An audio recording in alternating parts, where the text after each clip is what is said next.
Good evening and welcome. My name is Scott Warner and I'm president of the Culinary Historians of Chicago. And we have a culinary icon with us tonight. And I'm going to introduce her in a moment.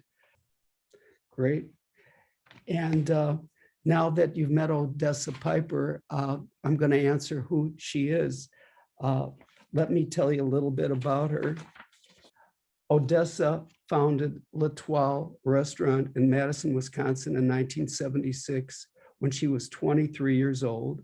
And prior to this, she lived off the land for a year and had apprenticed at an early Madison, Wisconsin farm-to-table restaurant called the Ovens of Brittany.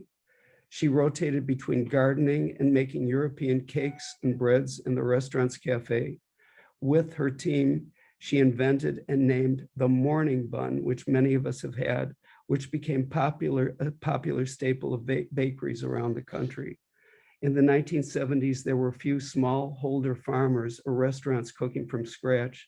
So Odessa sought out pioneering organic farmers in Wisconsin's beautiful driftless region to source for L'Etoile's menus.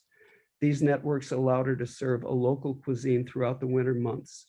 Over its long run of 30 years, L'Etoile became an advocate for many farms and food artisans. In recognition for this work, Odessa was awarded an honorary doctorate by the University of Wisconsin.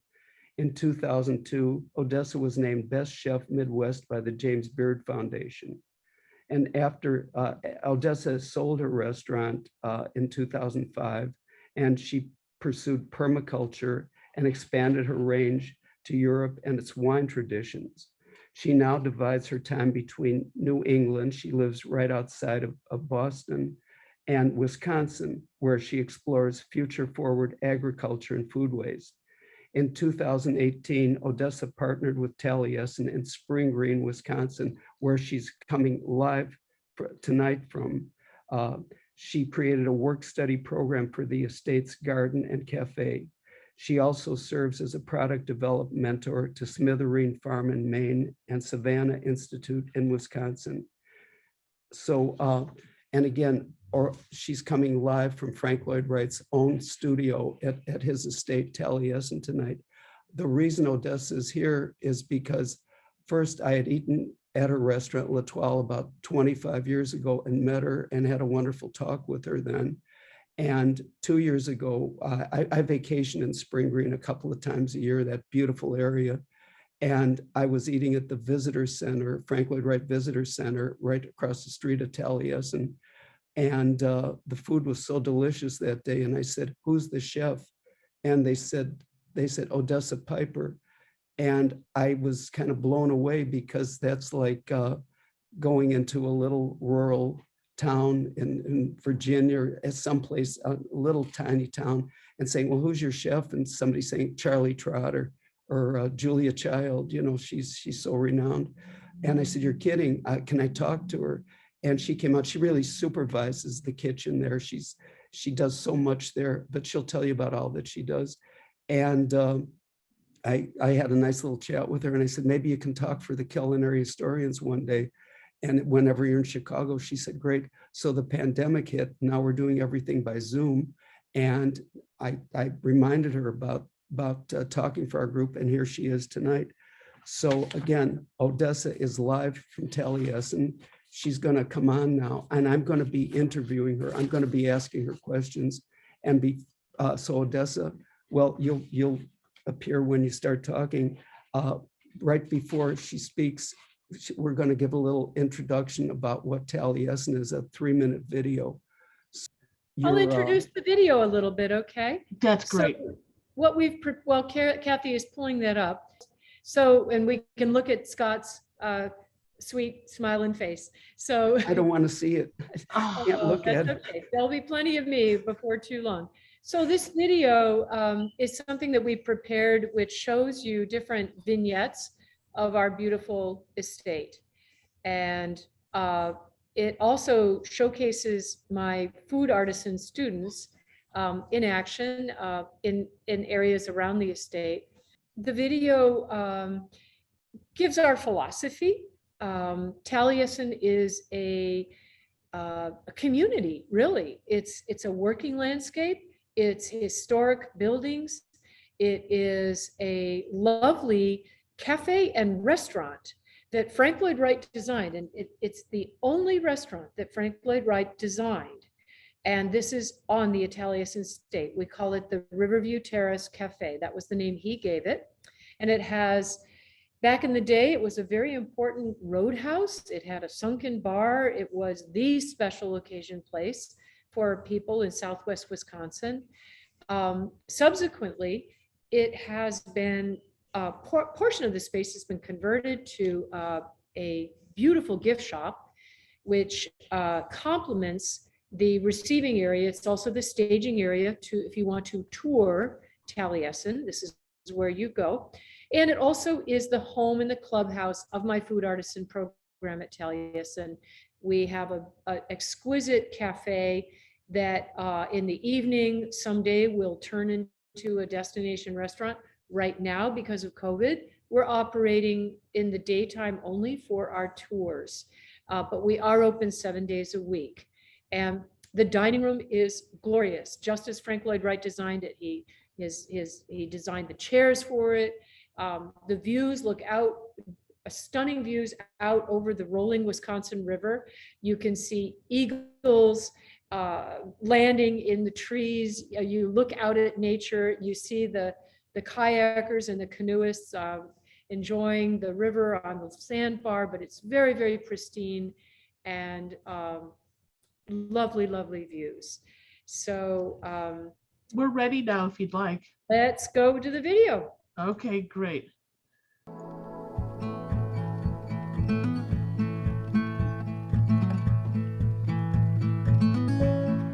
For over a century, Taliesin and the surrounding driftless hills and valleys have served as a laboratory for living, a laboratory where culture, architecture, agriculture, and the natural environment converge around a desire to explore everyday life.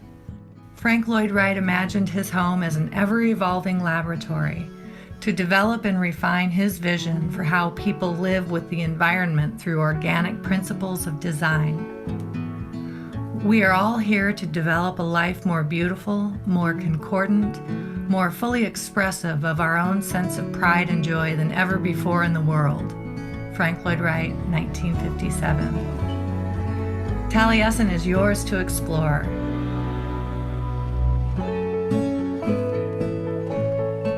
Through well-being practices, mindfulness, and physical activity, we encourage students to unplug, relax, and re-energize.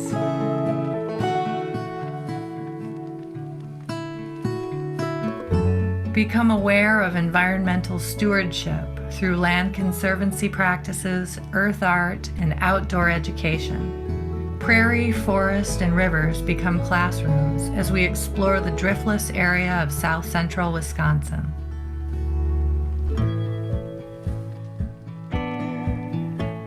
Explore sustainable ways of growing, harvesting, preparing, and serving food that create community through regenerative foodways.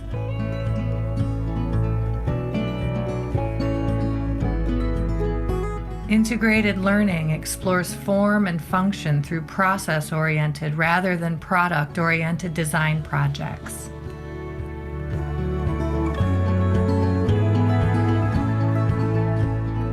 Healthy communities start at the local level with hospitality practices, community gatherings, and storytelling. Students learn the tools to strengthen neighborhoods, people, and society. We are on a journey that will celebrate and activate our 800-acre estate in rural Wisconsin, gathering chefs, writers, creatives, thinkers, and explorers from around the world. Frank Lloyd Wright's vision for Taliesin lives on when learners, teachers, and generous supporters come together to make it a reality. We invite you to join us on this journey. For more information about how you can become a part of this legacy as a student, a volunteer, or a donor, visit taliesinpreservation.org.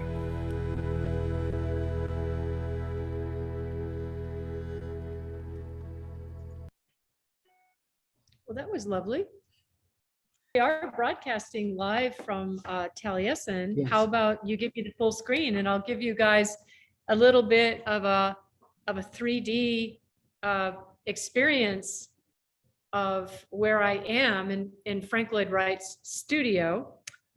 And this is the studio that is attached to his house.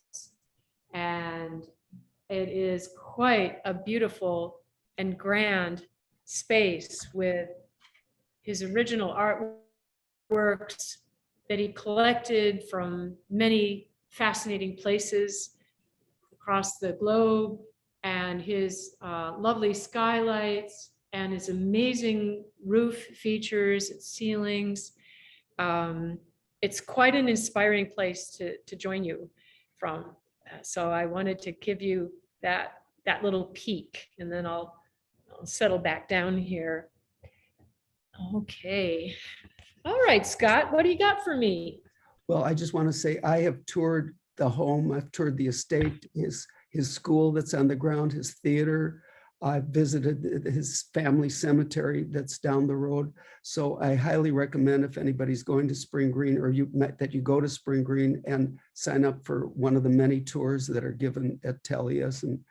And I will start asking some questions here. Odessa, I want to ask you how you made it to Wisconsin at the age of 18. You're from the East Coast, right? And I'll answer anyway. So how did you make it to Wisconsin at the age of 18? I hitchhiked. I hitchhiked with a gal pal. We both had been at a commune outside of Hanover, New Hampshire, the campus of Dartmouth College. We were dating Dartmouth boys, and we were living in a sustenance commune. And I mention it because it's a very important part of my culinary development. A lot of young chefs went to culinary school or mentored with great and important chefs. I actually mentored with a garden that grew very fantastically successful crops of rutabagas, but we lived off the grid. We had no water or electricity. We had to rely on a root cellar.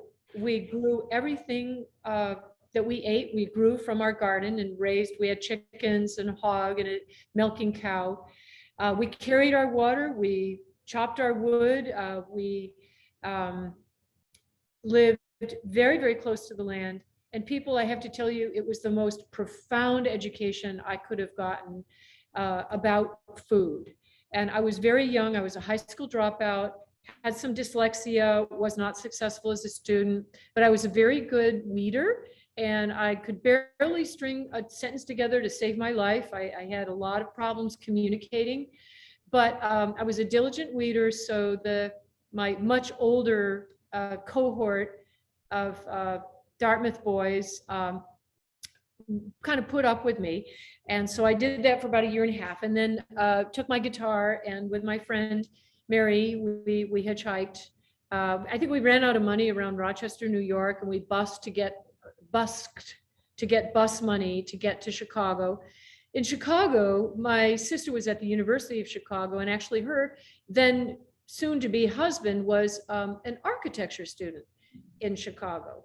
And I had this notion that I would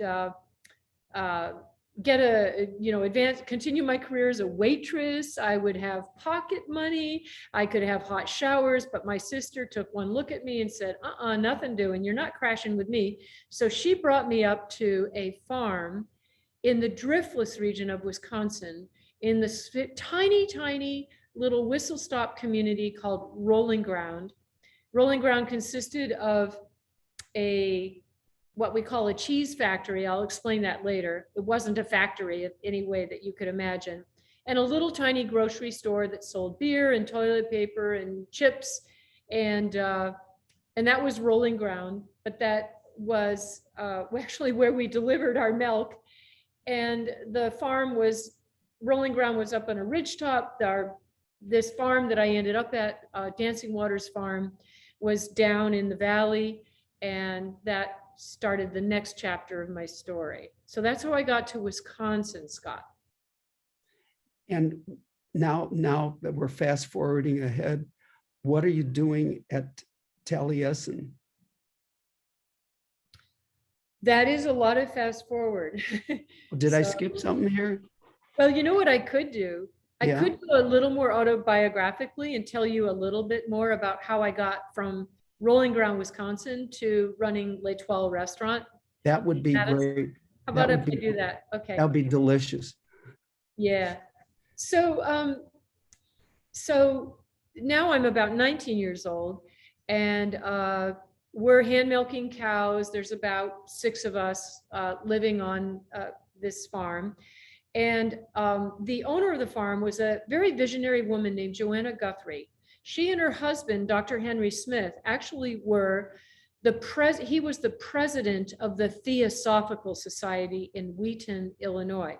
So many of you I know are tuning in today from Chicago. So you might be familiar with Wheaton, the suburb of Chicago, and you might even be familiar with some of the great Frank Lloyd Wright buildings, around that area, and possibly even with the Theosophical Society.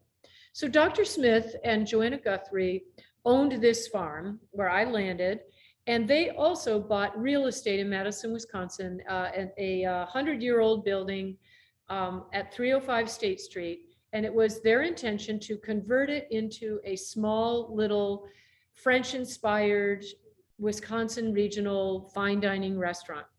So they were very charismatic, Joanna and Dr. Smith, and they had attracted a lot of young people from Chicago who were interested in an alternative to the violence that was taking place on the streets and the Vietnam War protests. This was 1968, 69, 1970, 71. They were very, very difficult years. And Joanna sort of preached a doctrine of evolution as opposed to revolution. Her idea was, let's take all this anger and passion and wish for justice that's in the streets, and let's turn it to something really constructive, like reforming our food system, introducing culture back into our foodways, practicing our agriculture more sustainably. And so this was what motivated her to purchase their farm in Rolling Ground and to operate this restaurant, the Ovens of Brittany, which I helped her open in 1972. And as Scott in his introduction told you about the morning bun, and it was a very, very popular restaurant. And it's no longer there. Joanna had to leave the scene, her failing health. She now is no longer with us. But after she left the scene, I was still on a tear. And a guy I was dating in 1976 said, Odessa, how about we open a restaurant up on the Capitol Square? Let's break off and do it on our own. I said, great. And so at the age of 23, I became the half owner of a restaurant, which we named L'Etoile, up on Madison's Capitol Square. And I have a fun story for you. I ran that restaurant for 30 years and then sold it to my chef, who to this day is operating it. He relocated L'Etoile to just down the block to a very modern building. And Chef Tori Miller is making great waves. Maybe we can talk a little bit more about him and the current L'Etoile, which really is a dining destination that I'm so proud of him. He continued with the farmers, with my staff, with our deep wine cellar. We have a sommelier at our restaurant L'Etoile in Madison. For those of you who love great restaurants, I'm gonna encourage you to come and see that next generation L'Etoile. The name L'Etoile, I named it L'Etoile because I wanted to refer to the stars in nature that we can eat. Like if you think about opening up a pear, there's a little star inside, or if you hack open a cabbage, there's a whole swirling galaxy. Or if you open up a cucumber, there's beautiful, like lacy pointelle star. So my reasoning for naming my restaurant L'Etoile was to evoke the stars that are hidden in nature, that came down the stars that inspire us, that came down from the cosmos and came into the plants, the fruits and vegetables that we can eat.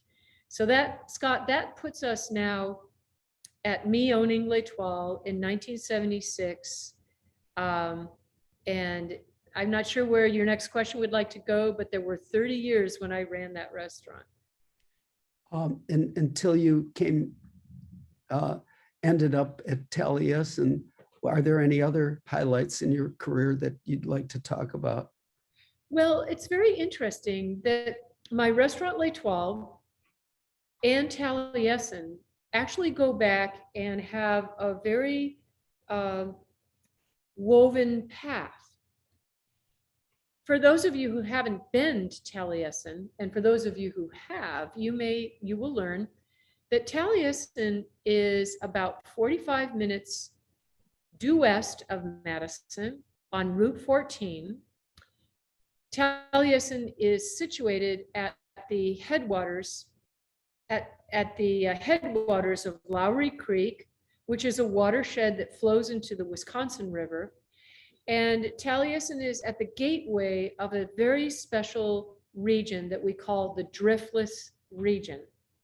So as a young restaurateur and struggling chef in the 70s and the 80s, running my restaurant L'Etoile, there were not a lot of established organic farms the way there is now. But Taliesin was situated on a very important trade route that was at the headwaters, at the gateway of the driftless region. Okay, why is it called the driftless region? It's because back in the last ice age, there was a very unusual part of land of Southwest Wisconsin, part of Minnesota, part of Iowa, and part of Illinois that never was covered by the glacier. It never had what is called the glacial drift accumulated on it. Why is this important, you ask? Well, as a chef, topography, geography is a very important component of flavor, of what comes into our fruits and vegetables that is the voice of our region. So the driftless region is culinarily very significant to the decisions of very intrepid, forward-thinking prototype organic farmers. They wanted to settle in this area because we have a unique biodiversity. We have a unique geology, lots of hilltops, dales, valleys, ridge top. It is farming that is exquisitely conducive to smallholder agrarians, pasturists, organic farmers, fruit growers, nut growers, small, non-industrial farming. The driftless region invites these kinds of farmers. Without having that industrial farming, that meant that our trout streams remained pure. It meant that our wild plums, our morels, our delicacies of a verdant, vibrant, lush region were able to be sustained, not plowed over in endless acres of corn and alfalfa and soybeans. Now, there's plenty of corn and alfalfa and soybeans in the driftless region, but my point is this: there are many unique pockets of biodiversity, which mean unique plants with unique flavors that ended up on my menu L'Etoile. And so as a chef, my little restaurant L'Etoile in Madison, only 40 minutes, 90 minutes away from this extraordinary region, meant that all the benefit, the fruits of that region came into my restaurant. So that what that might look like on my plate in the 80s, well, that might be a breast of pheasant with a saute of ground cherries and an autumnal dish, perhaps quenelles of roasted Mediterranean vegetables reduced to their essence.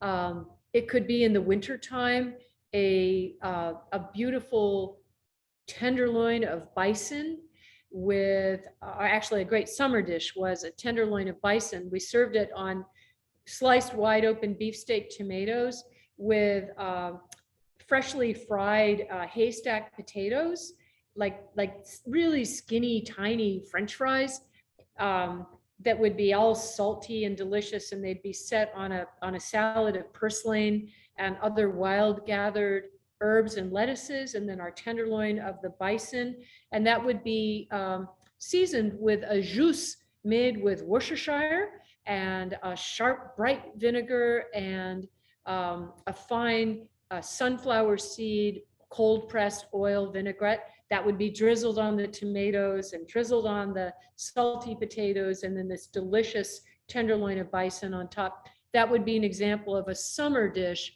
that would reflect the oak savannas and the driftless topography of our region. So I'm hoping in that description to give you a sense of how the genius of the place of this region translated into the food on the plate. I'm getting hungry. That's my goal. And when I was talking to Kathy about your program and what we were going to do, I referred to you as the Alice Waters of the Midwest, you know, the great Alice Waters with her farm to table connection in Berkeley in a restaurant Chez Panisse. And Kathy said, or is Alice Waters the Odessa Piper of the West Coast? So Alice and I have some giggles about this. We checked with Alice because a lot of people were kind of doing the like that, so to speak, because many of you may remember, this is a culinary historical society. You may remember back in the day, from scratch restaurants cooking organically from their region was not so common, particularly in the Midwest where we have the snow belt, right? That, you know, everything was sort of shuttered down in terms of eating regionally. But Alice, bless her heart, knew that she was a very important spokesperson for eating regionally and seasonally year round. And she knew that her Mediterranean climate allowed her to do that out in the Bay Area. So she got on a plane and she came out and she visited me in Madison, Wisconsin. And she said, Odessa, we would like to know how you folks do it out here when you've got snow on the ground. So what I did is I said, Alice, let me take you around to our harvest farmers markets. I'll show you how we buy root vegetables by the hundredweight and store them in our root cellar. What the farmers will store them for us in their lockers and their root cellars. Let me show you how innovative farmers like Elliot Coleman at Four Season Farm in Harborside, Maine, have figured out how to grow spinach and lettuces and baby beets and all sorts of delicious vegetables, protected with hoop houses, with hoops covered with Ramie fabric in greenhouses that are only heated by, and get this, only heated by the rays of the sun, the passive solar sunlight, the warmth of that captured inside these hoop houses and these greenhouses. And the other source of warmth for these wintertime growing structures would be the heat that would be put off by this vibrantly organic soil. The soil actually was warm. So you'd walk into a hoop house in Wisconsin in January, and it would be 15 degrees Fahrenheit. And in the hoop house, it would be 55 degrees Fahrenheit, just from the capture of the solar heat. I might have my math a little wrong there. I think at below freezing Fahrenheit, the hoop houses would be on a calm day without wind as warm as 50 degrees Fahrenheit. So I'm going to have to to check my numbers. But my point is this: at night, when the sun would go down, the spinach and these plants would gently and very slowly freeze without the warmth of the sun.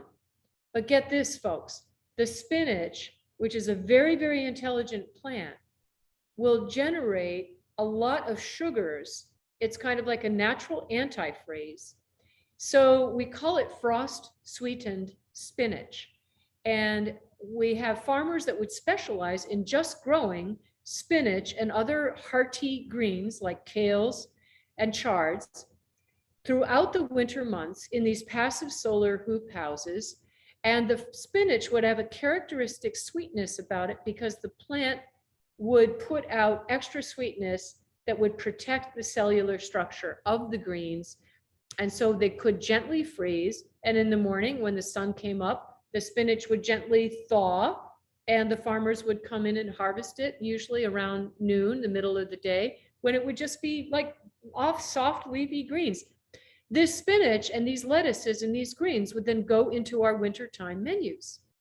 And we had that complemented with all of our root vegetables, delicious applications of butternut squash cooked with cider reduction and a hickory nut compound butter on a saute of spinach with ground cherries and quinoa. We ate like kings in the winter months.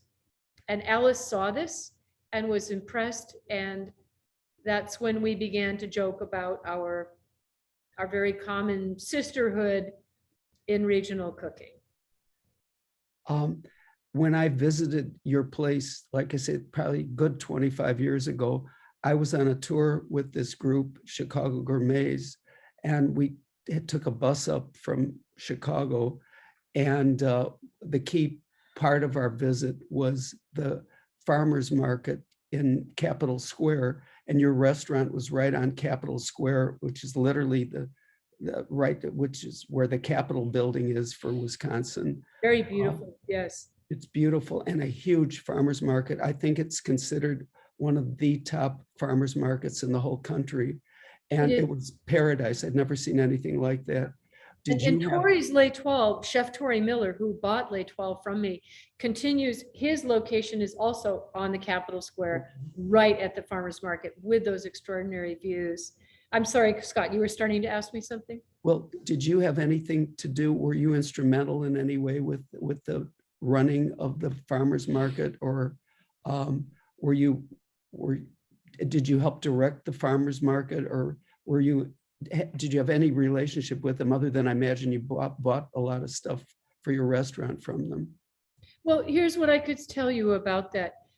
Like Peter Hoffman, actually, whose book he's going to be your next speaker next month.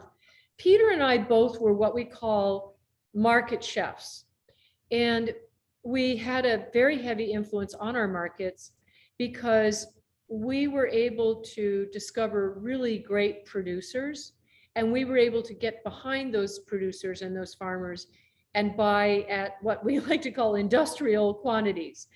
And so we would kind of be providing what I like to call economic hydraulics for a lot of these farmers. We would discover them, we would give them our business, we would give them good business, steady. What farmers need is they need to get paid on time.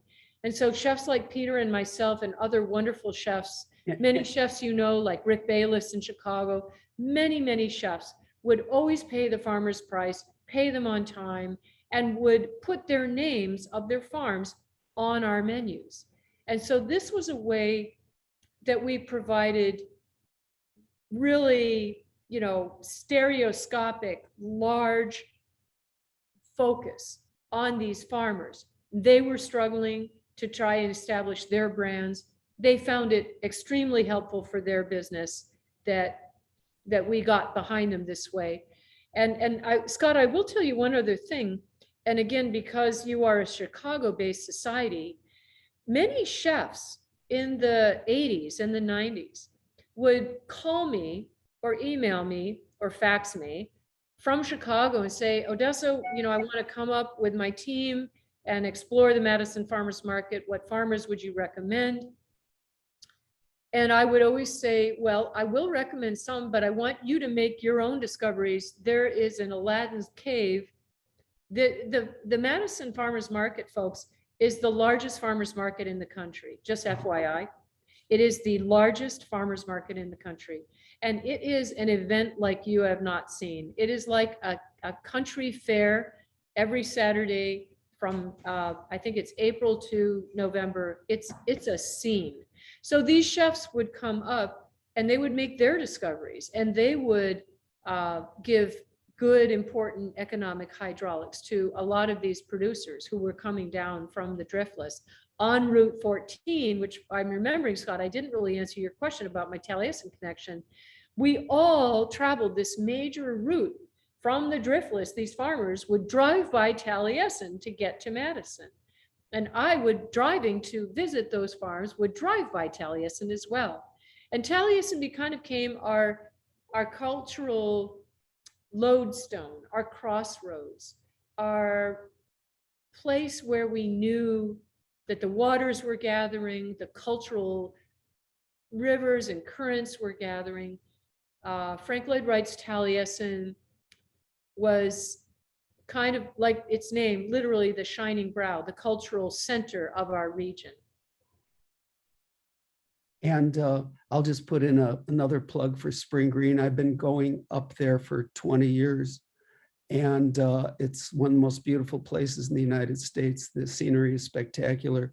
And besides Taliesin and the Frank Lloyd Wright Visitor Center, it's also the home of the American Players Theater, which seats 1,100 people in their outdoor theater and 200 people in their indoor theater.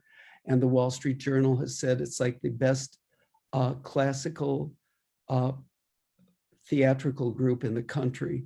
So there's so much to do in Spring Green, and I just highly recommend that people look it up and see what they can do, and visit Taliesin and American Players Theater.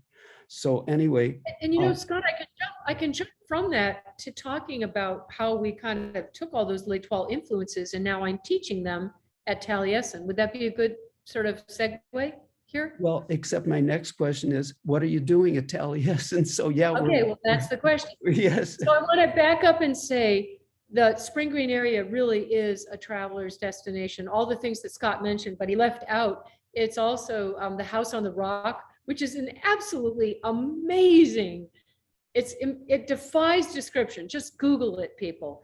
It is such a cool place to visit. So there's the Shakespeare Theater, there's Taliesin with our tours and our cafe, there's the House on the Rock, there's the beautiful Driftless trails, there's the Wisconsin Tower Hill State Park with the canoeing, the kayaking, and the woodland trails.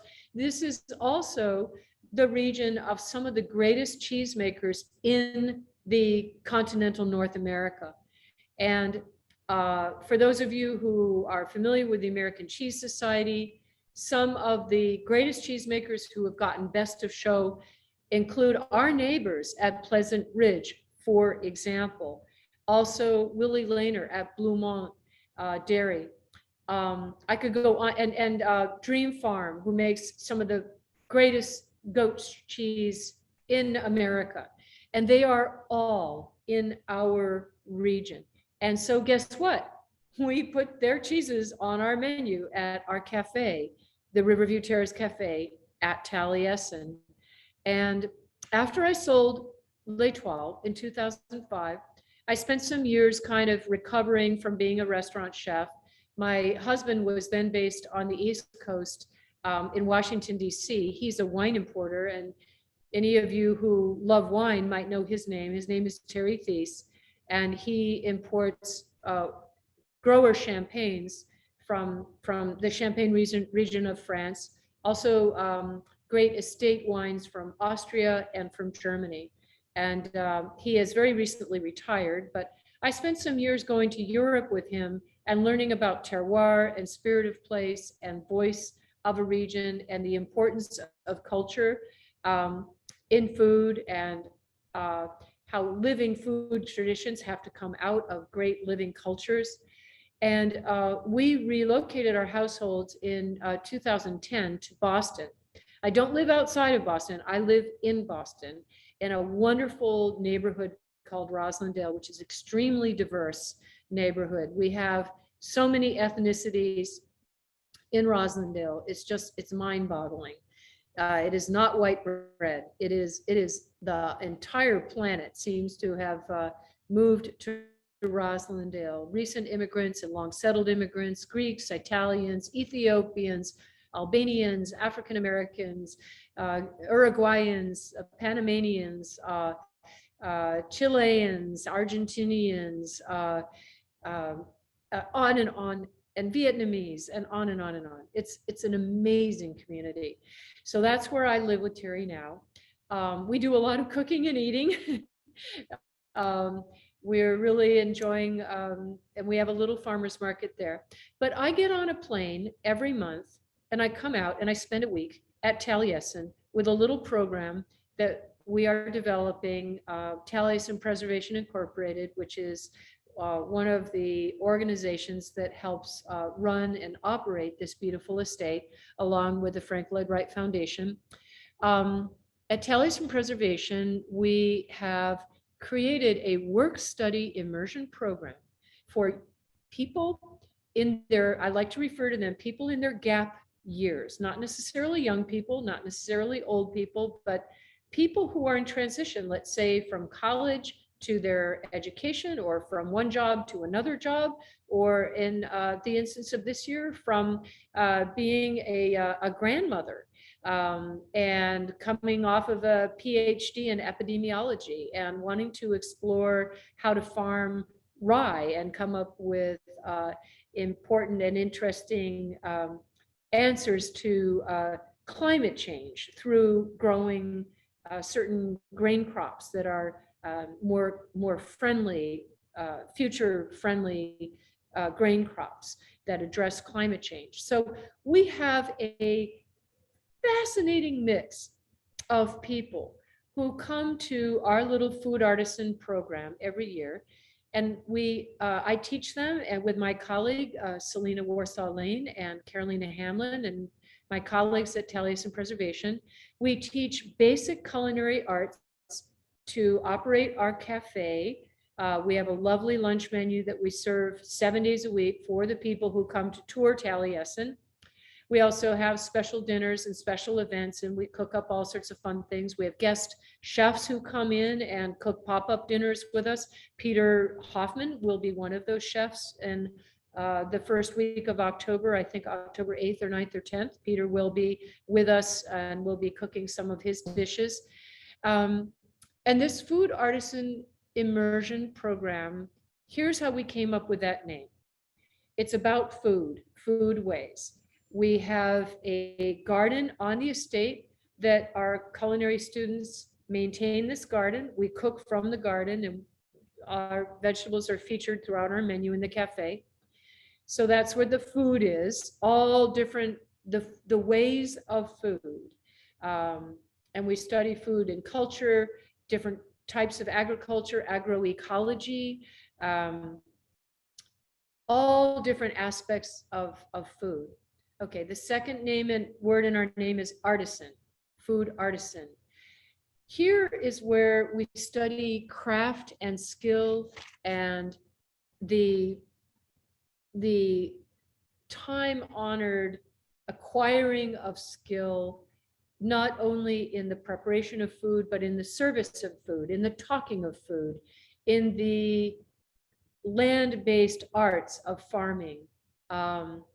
This is the artisanality that we are referring to. The third word in our program is immersion, of the food artisan immersion program. What do we mean by immersion? Well, this is where we partner with Taliesin, because our students, our work study students who work in the cafe, live in farmhouses right adjacent to the Taliesin estate. So they live as part of the estate community, immersing in this region and our organic principles, and they live in community. We prepare meals for each other together, and we take an immersion in our region. A big feature of our program here, which is the program that prepares the food for the Riverview Terrace Cafe at Taliesin, A big component of this program is what we refer to as our regional alliances. These are the farms that we source from when we aren't able to get everything from our garden. So this is Dream Farm, where we get our Chev, and Uplands Reserve, where we get our award-winning Pleasant Ridge Reserve cheese. This is Eno's Farm, where we get our pastured pork from. This is Kate's Family Farm, where we get our pastured beef. This is Seven Seeds Farm, where we get our pastured poultry. Bryant Family Farm, where we get our pintade, our guinea hen, and our poulet rouge. So these, and I could go on and on and on. Harmony Valley Farm, and all these wonderful farms. These are our alliances. We also have alliances with the indigenous tribes of this region. The Ho-Chunk have come and given talks to our students and given public talks to the entire Taliesin community about their foodways. And so we learn and study from them. So we get together around the table at Taliesin with our regional alliances, our Driftless Watershed Alliance, our Mississippi Watershed Alliance. We actually have farmers up here abutting in the Lowry Creek watershed whose farms feed into the Mississippi River watershed. And we all know that down at the mouth of the Mississippi River is the Gulf of Mexico, and unfortunately, a dead zone. What has created that dead zone? It is the nitrates and the runoff and the soil erosion of industrial farming practices all up and down the Mississippi that have contributed to the loss of biodiversity in the Gulf of Mexico. Well, our regional alliances are studying ways of agriculture, agroecology, that stop that sad decline and erosion of soils and chemical fertilizer runoffs into the Mississippi by practicing a better, more sustainable way of agriculture. And how this connects to our program is that we actually have friendships and alliances with the watermen down in the Gulf of Mexico who are bringing up shrimp and crawfish and Louisiana fish. And we have a celebration up here in Taliesin in the Driftless. We celebrate, they bring their crawfish up once a year, and the Driftless Mississippi alliances, we make a great dinner for each other, and we have farmers of the Gulf Coast and we have farmers of the Driftless region sitting down and eating together and sharing our common purpose to protect our environment and our waterways, and we do it through food.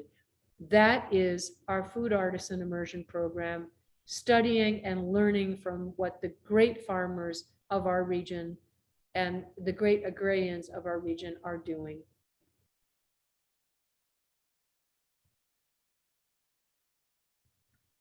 And I'm even hungrier now. You've made the statement, and that's what the title of your program is. What do you mean when you say we need to learn to eat like a planet?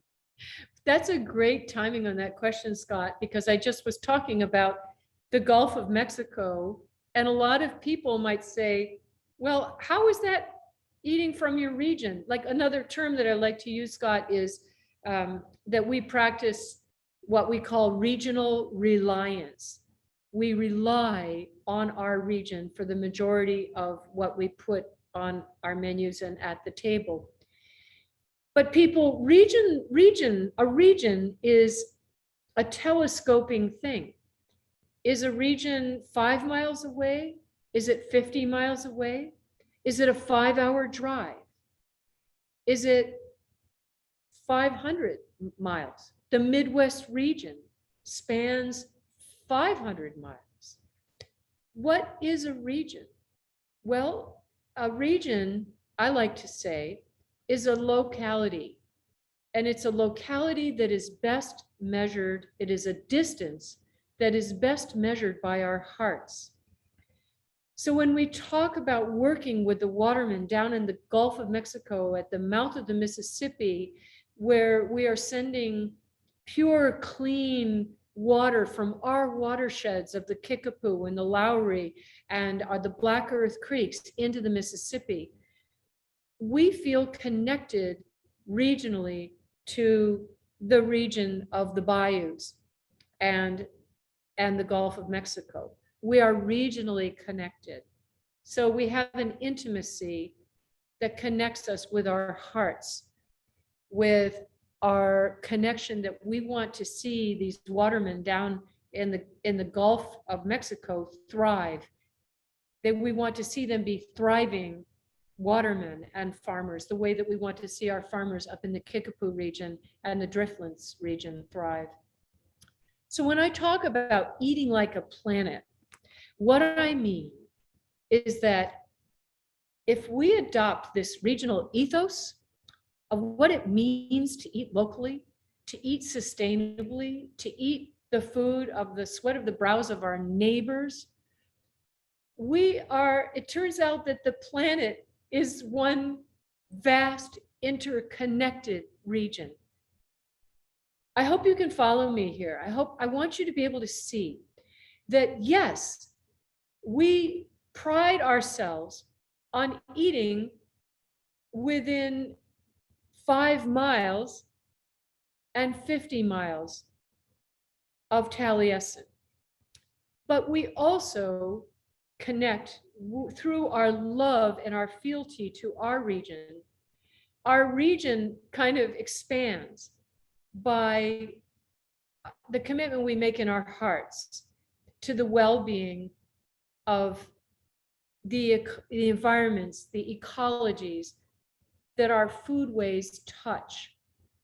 And so when I say we eat like a planet, we're all connected ultimately, right? We're all connected. We use lemons and citrus crops from the West that have issues of water and irrigation issues and desert climate issues. How we eat, how we use those lemons here in the Midwest where we have abundant water.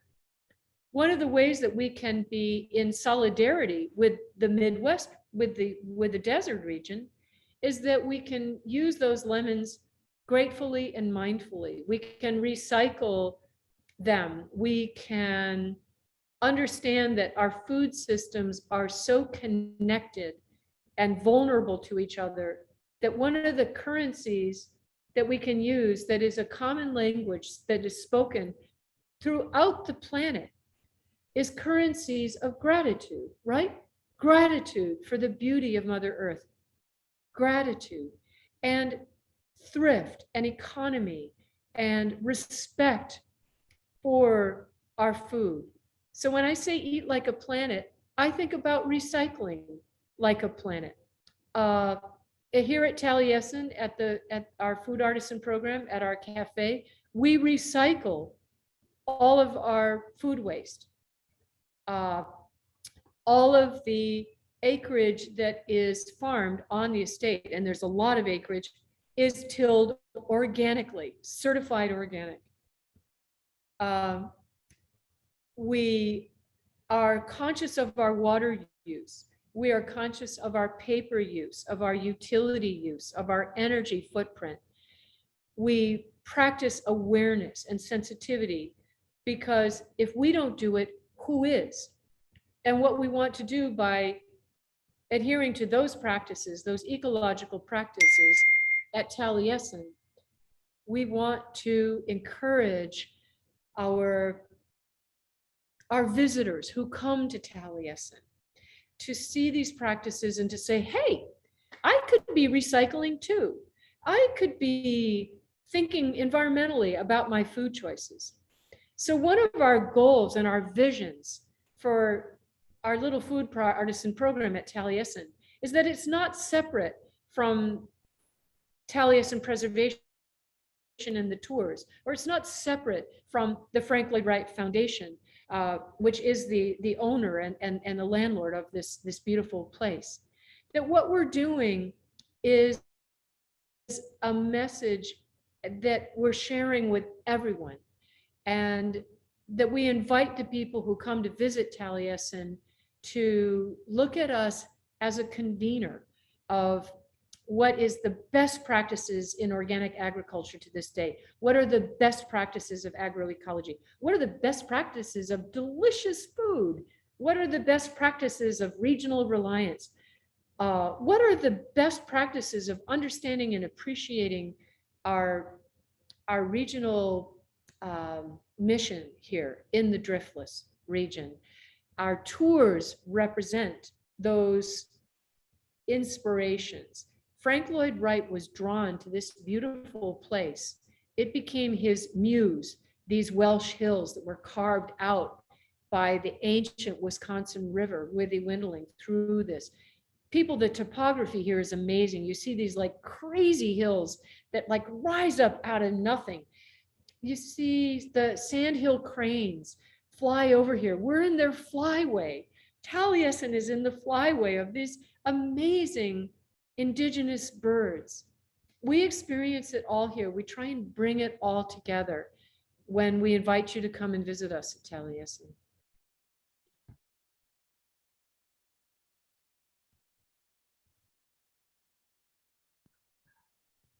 Isn't Taliesin located? Wasn't that Frank Lloyd Wright's family's property from the 1800s? Yes, sir, it was.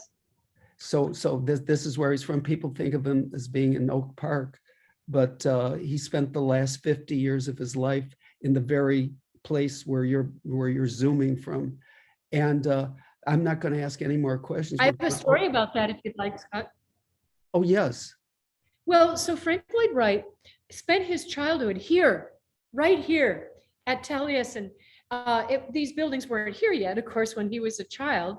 But his aunts operated a very progressive, very visionary, forward-thinking school, a hillside home school for children.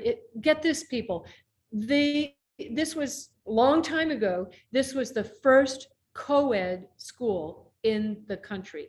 These were very, very progressive ladies, and they were Frank Lloyd Wright's aunts. So he came, and they ran a working farm. He came in his childhood and his young adulthood, and he did farm chores, and he walked these river valleys, and he walked these ridge tops, and he was inspired by the Welsh hills. And after he learned and became an architect, he came back here to this very sacred valley, and he built his home, Taliesin, where I'm broadcasting to you today.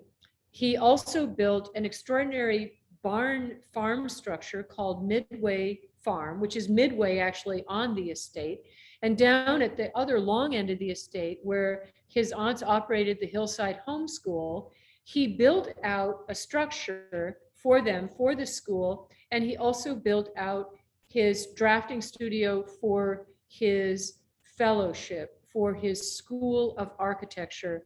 And you have to visit this place. We have tours so you can see all these structures. They are magnificent.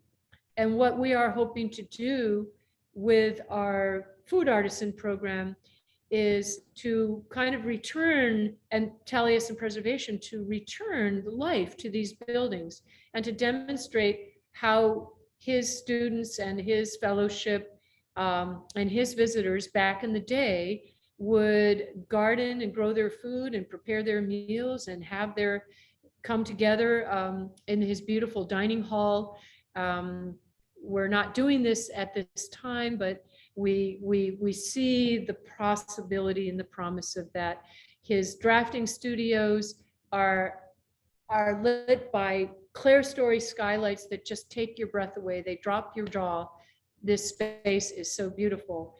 And this is his gift to his childhood and his muse, Taliesin, are these beautiful buildings.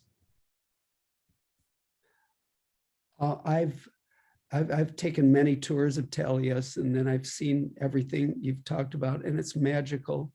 And I've also visited the theater that he had built to put on performances for his students. And that theater is magical. I've seen performances there. So again, I highly recommend anybody who can get out to stay in Spring Green and visit this place. Kathy, are there any questions from chat? If not, I will ask Odessa a few more questions. Well, if you don't mind, there's more comments and everything will be given to her, but rather than questions. But meanwhile, I have a question. The morning roll. The morning bun. The morning bun. Okay, Morning well, that bun. tells you I know something, but not everything. So some years ago, somebody came with their idea of what the morning roll was. And then somebody who was present said, that's not a morning roll. Since you are somehow involved with the beginnings of the morning roll, maybe you can tell us what the morning roll is, because I don't really know. Well, first of all, I want to correct you again. We call it the morning bun, and that's Sorry. the morning bun. So in 1972, we were hand fabricating croissant dough at the ovens of Brittany, and the croissant were very, very popular. And so my mentor and boss, Joanna Guthrie, the visionary woman I was telling you about, who had this idea of a farm to table restaurant in 1972, people in the Midwest, reminding you, she said to me, Odessa, the croissant is so popular. Can we come up with something else that uses the croissant dough? And so with my team, we played around with sugar and brown sugar. And I kind of got this idea of, actually, this is the inside skinny on how this was invented. We made a cinnamon roll, okay? So that's not all that unique. We used croissant dough, but we put brown sugar and cinnamon in the center. We rolled it up like a jelly roll, and we put it in muffin tins. But here's what made the morning bun come to life and be something better and more unique than simply a cinnamon bun. And it goes like this. At the end of a long work day, we would take the raw croissant dough rolled up in its cinnamon and brown sugar. We put it in the muffin tins, and we would put it in our walk-in cooler to slowly rise overnight. And this is a true story. Back then I was working about 2 or 3 different shifts, and my opening shift was at 4 a.m. in the morning. And I was a very sleepy, tired baker at 4 a.m. in the morning. So I'd plug in the coffee machine and I'd turn on my deck ovens to start warming them up. And I would take these morning bun trays with the raw, the cinnamon roll spirals in the muffin tins. And I would, just to kind of speed things up, I would take them right from the walk-in cooler and I'd put them into the deck ovens. And so they would continue to slowly rise as the deck ovens warmed up. And what they did is they rose into these enormous muffin tops, and all the brown sugar that had been sitting overnight rolled up into the cinnamon roll kind of dropped to the bottom of the muffin tin. And so by the time the deck ovens warmed up, they would take another 15 minutes to bake. And I would have turned on music, loud music. I listened to Palestrina and Bach in the morning. I loved it as I baked. And the coffee was burgling, and flight crews actually from the Madison airport would be at the back door waiting for the morning buns to come out of the oven, which is how they got to San Francisco, by the way, but I'm getting ahead of myself. So when the morning buns were done, I would take them out of the oven and I would tip the trays upside down, and all that brown sugar, which was very molten, would drape all over the cup of this massive muffin topped cinnamon roll. And because this molten brown sugar was too hot to touch, we came up with a very important innovation, which is what made a morning bun. We took white sugar and cinnamon spice and dropped these molten hot buns into the white sugar so we could handle them. And we would set them upside down to cool off. And they developed this crunchy, crusty, cinnamon, crackly sugar outside. And as soon as they were cool enough to handle, I would put them in boxes and give them to the flight crews of Eastern Airlines and Northwest Airlines and American Airlines. And that would be their snack. And actually, Midwest Airlines actually contracted with us, and they served our morning bun to their customers on their direct flight to San Francisco. So that's how the morning bun got around the country very quickly, because it was a delicious and very special product. And so the bakers in San Francisco began to copy it. And what happened is that one of the bakers kind of forgot where it came from and started working for Tartine Bakery and sort of showed them this version. And Tartine wanted to make it their own. So they, instead of the brown sugar and the cinnamon, they used all white sugar and I think orange peel and citrus. And they made a very, very lovely version with that crunchy sugar on the outside, but they only got half the message. It was kind of garbled. This baker said, oh, it was somewhere, some baker from Wisconsin showed this to me in San Francisco. And so Tartine's beautiful version of a morning bun got launched. And it certainly, to their credit, can be called the San Francisco variant of the morning bun. But the original morning bun, that's the story, folks, of how it started. Wow. Wow. I'm going to, everywhere.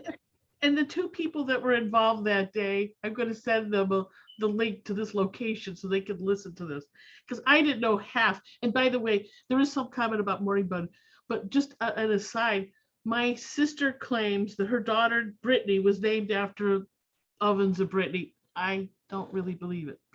Oh well, morning bun, like the origins of the planet, molten brown sugar. Thank you for this creation story, truly out of this world. When in college in the 1970s, we dined at ovens and watched the bakers shape the croissants on the first floor of ovens. Been baking ever since. Thank you. And, you know, I have a fun story. So at Taliesin, a lot of, you know, what I teach at Taliesin at our food artisan immersion program has echoes of many things we did at L'Etoile. And I brought back the morning bun, but I did it in a fun new way. I did it as a version we call Spice Girls. And instead of the big, massive muffin top, which if I ate one of those at my age, I think it would put me into a sugar shock. So we did them as thin, flat pinwheels, but with the brown sugar. And the reason they got the name the Spice Girls is to the white sugar, I added not just cinnamon, but 5 of the brown spices. So allspice, nutmeg, clove, coriander, and cinnamon. The 5 spices. And so that was what we tossed these pinwheels in, and we hope to actually get a sheeter, a croissant dough sheeter at the Riverview Terrace Cafe. And next spring, when we open, we hope to have these beautiful Spice Girl morning bun variants as our own special bespoke morning pastry at the Riverview Terrace Cafe. Really looking forward to that. Oh, yeah. Kathy, I'm going to just mention a few comments here and we'll start wrapping up. But Amelia from California says, I'm so happy to be here with you all. I'm in Santa Monica and feel I'm taking the most wonderful trip to Wisconsin. By the way, that's Amelia Saltzman. Yes, I was wondering. Hi, Amelia. She's quite a cookbook author and renowned. That's presented before. Yes, and she's talked to our group before. And Mary says she's a big fan of your husband and didn't know that you were married to him until tonight. A perfect. He's taken. She says I'll drink to that. It's a perfect marriage of food and wine and sounds like a charmed life. And could you tell me what it's like for a chef being married to a wine importer? It's a lot of calories. We love to eat and drink. We love, and you know, that's also part of eating like a planet, right? You know, just to celebrate life, celebrate culture, celebrate art and artisanality. But we have very friendly quarrels about, you know, sometimes I really like to cook with garlic, and Terry, a lot of his categories like champagne don't really like garlic. So he'll fuss at me sometimes and say, I'm opening a really important bottle of something. Please cook this. And I say, oh, sure. But we have fun planning our menus really almost every night. Wow. we'll talk, about the week and like what kind of dinners we want to make. We like to entertain and have friends over. But he has our basement, his wine cellar in our basement. And he does a lot of blogging, by the way. He's got a really cool blog if anyone's interested, terrythies.com. He writes really, really well. So, excuse me, he's retired from wine importing, but he's still doing some very, very cool wine writing. And he's a lot of fun to read. Even if you're not a wine geek, he's really fun to read about life and culture. So it's a lively household, and we have to exercise like crazy just to stay ahead of our growing bellies. What do you like to cook? At home, I cook a lot. That's a great question. Well, obviously, very locally, very seasonally. We have a wonderful little Winky Farmers Market in Roslindale, and I'm very faithful to it. I love to do braises of meat. I love to cook meat on the bone, slow cooking. In the summertime, I have a little yard, and it's just full of herb circles.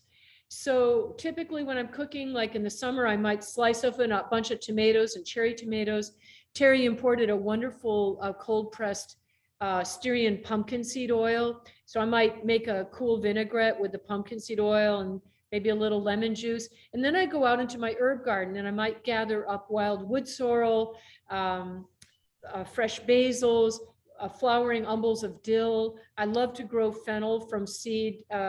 So it flowers, and I put the fennel pollen flowers all over my sliced open tomatoes. I might put a little scoop of fresh goat cheese with that.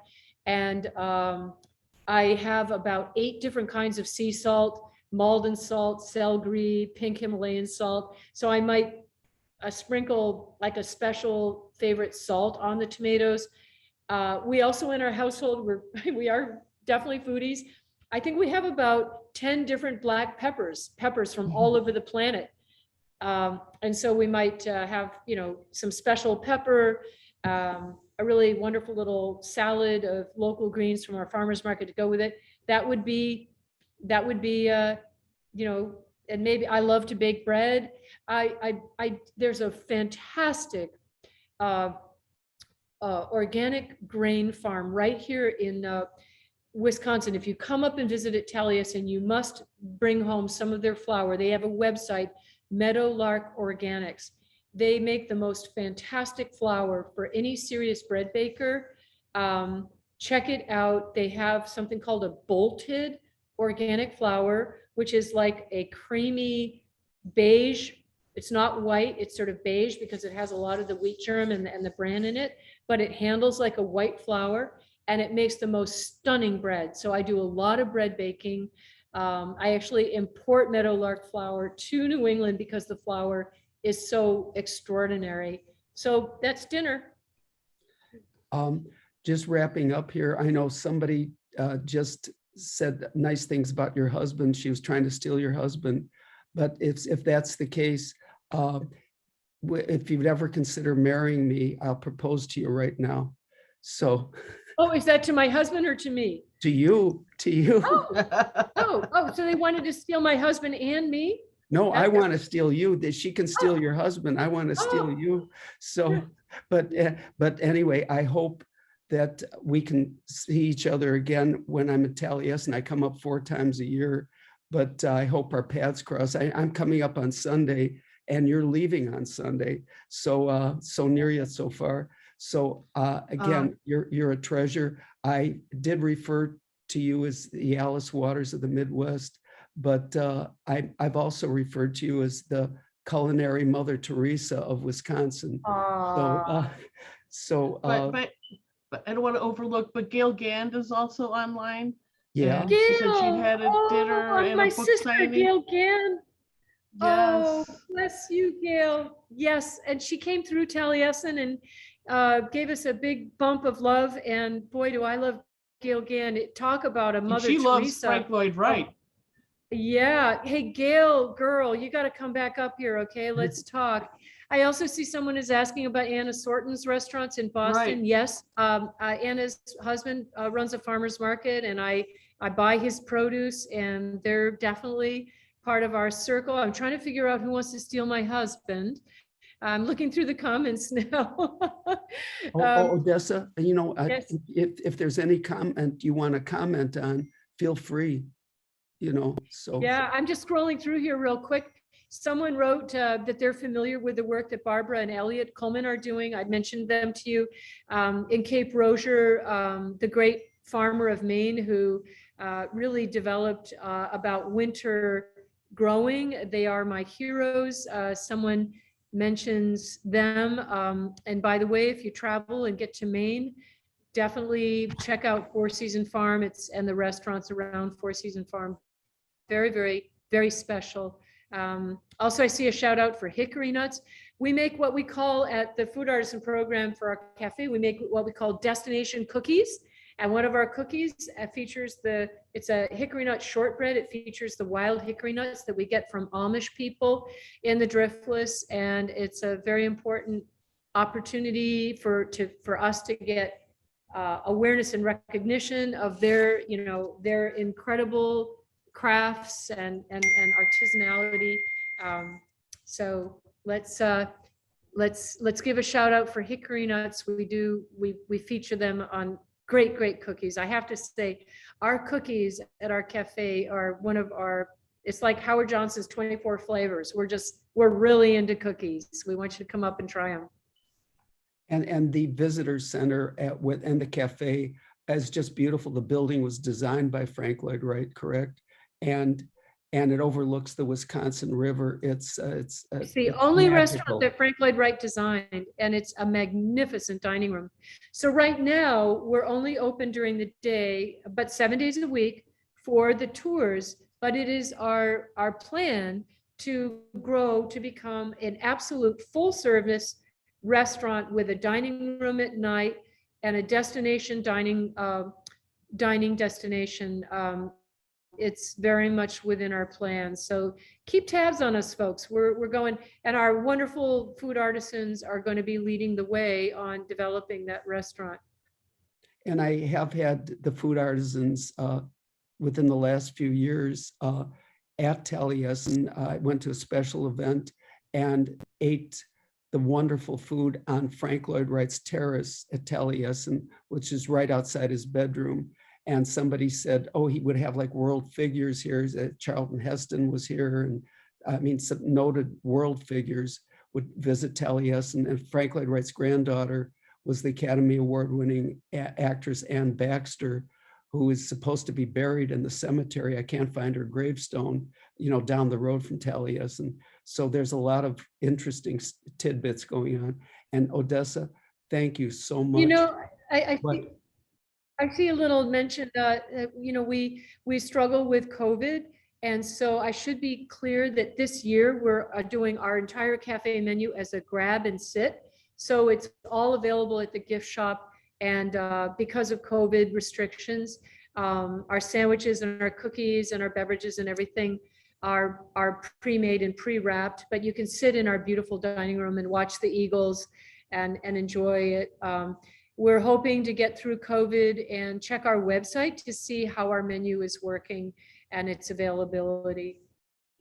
And I had a grab and go there in June. Yeah, it's wonderful. Even a grab and go is wonderful there, looking at that beautiful view. So again, thank you so much. And I really have to eat something now. I'm drooling from all this talk. So okay, and come by for Carvelli cheese also. I'm just seeing through. I wanted to give them a shout out. We have so many wonderful alliances, and if you like cheese, come hang out with us, and we will show you some great cheeses, including from Carvelli. Check it out. And so thank you so much. Yeah, Carvelli is to me, their 4-year-old aged cheddar is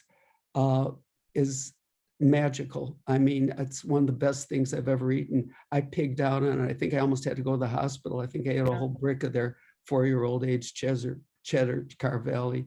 So One of the things we do is a cheese sampler so that you can see all these cheeses of the region. Well, it's been awfully fun talking. Thank you everyone for your comments and your shout outs, and remember to eat like a planet. We do. thank you, and see you, the sooner the better. Take care. Okay, bye-bye. Goodbye. Good night, everyone.